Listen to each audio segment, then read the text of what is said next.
Hello my dear anime lovers, welcome back to the art world. स्वागत है आपका फिर से हमारे छोटे से यूट्यूब फैमिली में। तो आज जो हम एनिमे करेक्टर बनाने वाले हैं उसका सजेशन हमें हमारे सब्सक्राइबर ने दिया है। तो चलो स्केच बनाना स्टार्ट करते हैं। तो स्केच जब पूरी कंप्लीट हो जाए तो वो देख के आप हमें बताइए कि आपको स्केच कैसी लगी। अगर स्केच अच्छी लगी हो, वीडियो पसंद आई हो तो वीडियो को लाइक करें, चैनल को सब्सक्राइब करें और कमेंट में अपना फीडबैक ज़रूर दें। इस वीडियो को बिल्कुल भी स्किप ना करें, क्योंकि इस वीडियो में मैं आपको एक ऐसी ट्रिक बताने वाला हूं कि जिसका यूज करके आप जब भी कोई स्केच बनाओगे तो उस स्केच की फिनिशिंग जो होगी वो इतनी शानदार होगी, आपको भी बहुत अच्छी लगेगी। तो चलो बने रहो वीडियो में और आगे देखते रहे।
आपके फेवरेट एनिमे कैरेक्टर का नाम हमें कमेंट बॉक्स में बताएं। और अगर आपको भी कोई एनिमे कैरेक्टर बनवाना हो या कोई ड्राइंग बनवानी हो, कोई स्केच बनवानी हो तो आप हमें कमेंट में सजेस्ट कर सकते हैं। हम उस सजेशन पे जल्द ही वीडियो बना करके अपलोड करेंगे। और आप ऐसा बिल्कुल भी ना सोचें कि हम आपके कमेंट पे काम नहीं कर रहे हैं। आपने जो भी कमेंट किया है, जो भी सजेशन दिया है, हम उस पर जल्द ही काम करेंगे और काम करते भी है। क्योंकि स्केच बनाने में थोड़ा टाइम लग जाता है, जिसके कारण मैं एक दिन में ज़्यादा वीडियो अपलोड नहीं कर पाता, जिसके कारण सारे कमेंट्स को मैं जल्दी से जल्दी वीडियो बना के नहीं अपलोड कर पाता। इसलिए आप थोड़ा सा इंतज़ार करें और हमारे साथ बने रहें। जल्दी ही आपके कमेंट पे भी काम किया जाएगा और वीडियो अपलोड की जाएगी। हमारे साथ बने रहे और चैनल को सब्सक्राइब करके हमेशा बेल आइकन को प्रेस करके ऑन रखें।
तो जैसा कि आप देख सकते हैं कि हमारी स्केच लगभग कंप्लीट होने वाली है।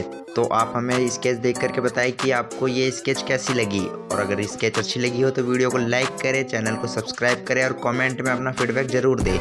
और जैसा कि मैंने आपको कहा था कि मैं आपको एक ट्रिक बताने वाला हूं, तो वो ट्रिक ये है कि जब भी आप कोई स्केच बनाते हो तो उससे जब आप शेडिंग करते हो तो शेडिंग करने के बाद जब आपकी पूरी शेडिंग कंप्लीट हो जाए तो जो भी आपकी जो ड्राइंग की आउटलाइनिंग है, स्केच की आउटलाइनिंग है, उन पर वापस से पेंसिल से थोड़ा डार्क करके अंडरलाइन कर देना, जैसे कि मैंने वीडियो के अंत में किया है। जिससे कि क्या होगा कि आपका जो भी स्केच है उसकी जो लाइटनिंग है, जो भी मतलब स्केच की जो विजिबिलिटी है वो बढ़ जाती है, जिसके कारण वो बहुत ही अट्रैक्टिव और बहुत ही शानदार लगता है।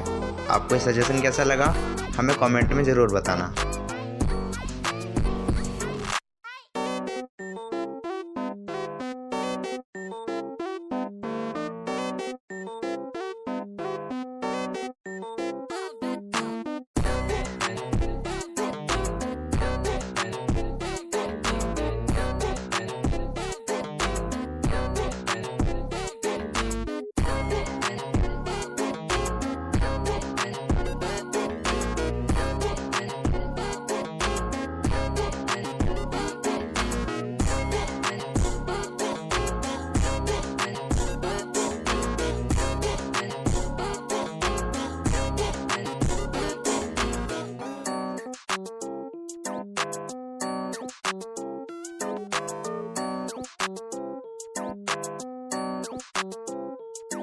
मिलते हैं नई वीडियो में नए सजेशन पे काम करते हुए। जब तक के लिए आप हमें सब्सक्राइब करें और हमारे साथ बने रहे।